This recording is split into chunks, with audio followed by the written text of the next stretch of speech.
Hey everybody, I'm jumping in front of the camera and I'm going to take you through a 10-minute EMOM. What an EMOM is it stands for every minute on the minute. So you're going to be performing in this EMOM just 2 separate exercises. One involves a piece of equipment that you could scale to anything, and the second one is your body.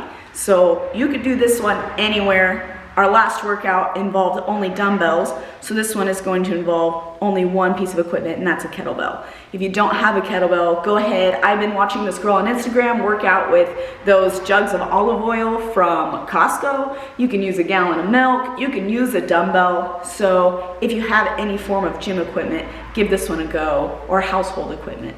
So we are going to be performing an EMOM every minute on the minute. On the first minute, we're gonna set our timer. It's gonna count down 3, 2, 1, go, and it's gonna start on the 0. On the 0, you're going to be performing 15 kettlebell swings or 15 odd object swings. Once you're finished with those 15, whatever time you have left, you're gonna rest until that minute comes around. So from 0 until 1, you have that whole minute to do 15 kettlebell swings. And then from 1 minute to 2 minutes, you have that whole minute to now do 10 burpees. You may scale these 2 numbers up, you may scale them down. So whichever one is gonna fit your fitness levels. Say 15 kettlebell swings in a minute is too hard to achieve, scale it back to 10, scale it back to 8 of them. If 10 burpees in a minute is unrealistic for you, scale it back to 5 burpees. Do 8 burpees. Do what you can do. If 10 burpees is way too easy in a minute and you finish it every single round in 5 seconds because you're incredible, scale it up to 10, 15, 20 burpees in a minute. So just make it fit your fitness levels. That's the great thing about fitness is if fitness is achieved, that's what matters, not what is exactly written. So let me show you the timer that I use to do my workouts. I'll take you through it right here. Let's see, let's open it up and focus that in there. This here is the Gym Flex timer. So it has a clock that you can put on the wall and control with this app. We are gonna select use without external device. And then it has right here an EMOM option. Number, interval durations, we're gonna keep that at 1 minute. And then number of intervals, because it's a 10-minute EMOM, it's going to be 10 intervals. So you just have to pay attention to what minute you're gonna be doing what. So let me take you through what a kettlebell swing looks like. I'm gonna move the camera because Andrew's not here, so let's see if we can work our angles by ourselves. All right, this is looking good because I'm gonna show you that a kettlebell swing is not a squat movement. You do not squat the kettlebell. You are hip hinging the kettlebell. So the harder I can kick my hips, the higher up this kettlebell is gonna go, the less arms I'm gonna use. Kettlebell swings are full body movements. So I'm gonna stand to the side and show you what it could look like if you're using proper hip hinging technique. So I'm going to begin by pressing my hips back, setting this kettlebell behind me, and then thrusting my hips forward as if I'm deadlifting or any other motion that involves the hip hinge. And I'm gonna send this kettlebell up over my head. The harder I kick my hips up, the less work the rest of my body has to do. You may stop here if you don't have this range of motion in your shoulders. So it is a hip hinging movement.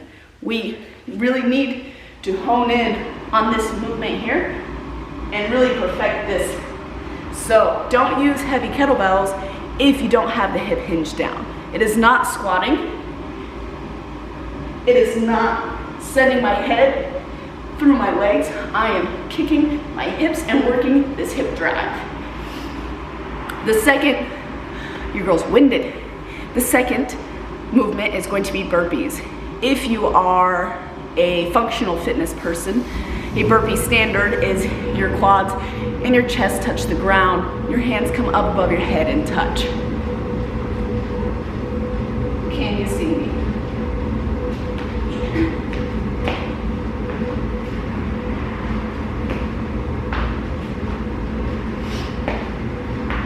If this is too much of a challenge for you, you may do the stepping technique.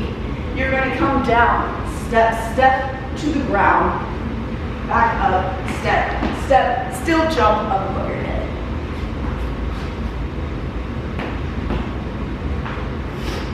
If you like to do the push-up, do not let me stop you from more fitnessing.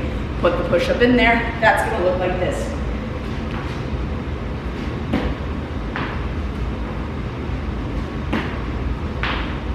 You choose how to make this your way. So go ahead and give it a go. Every minute on the minute, minutes 0 through 1, you're going to be doing 15 kettlebell swings. 1 through 2, you're going to be doing 10 burpees. And you're gonna continue this for 10 minutes. You'll end up with 5 rounds of burpees, 5 rounds of kettlebell swings. See how nice and sweaty you can get? And let me know. Thanks, guys.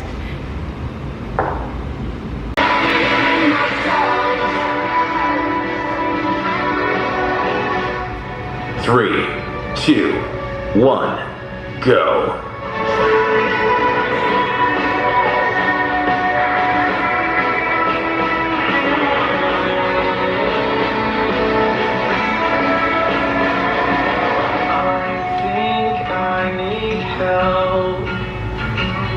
To put myself through hell.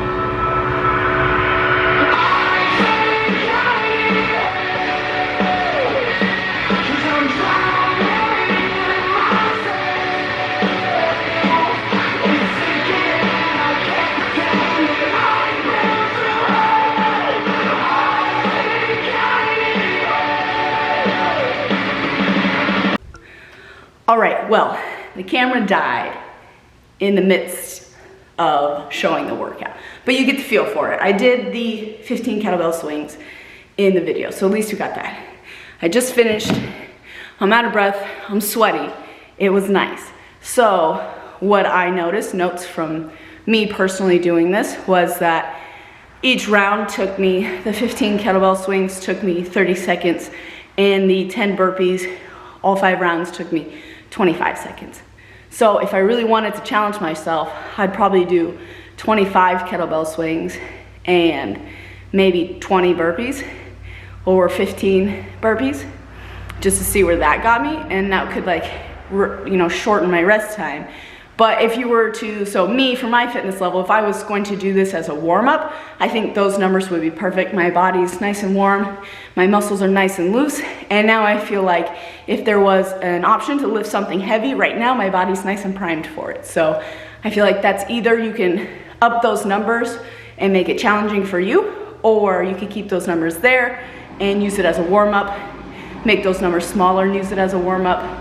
So really can be tailored to what you want this workout to do for you. Do you want it to be a 10-minute workout? All you have is 10 minutes, get in and get it done? Then push those numbers where you're only getting 15 seconds of rest. It's taking you 45 seconds to do those 2 movements and really challenge your body. Or if you're using this as a warm-up for like a class or for you yourself to get working out into heavier things, definitely keep those numbers there. Give yourself that rest time and just get your body nice and warm. So I hope it got you up and moving, and I hope you enjoyed it. Thanks, guys.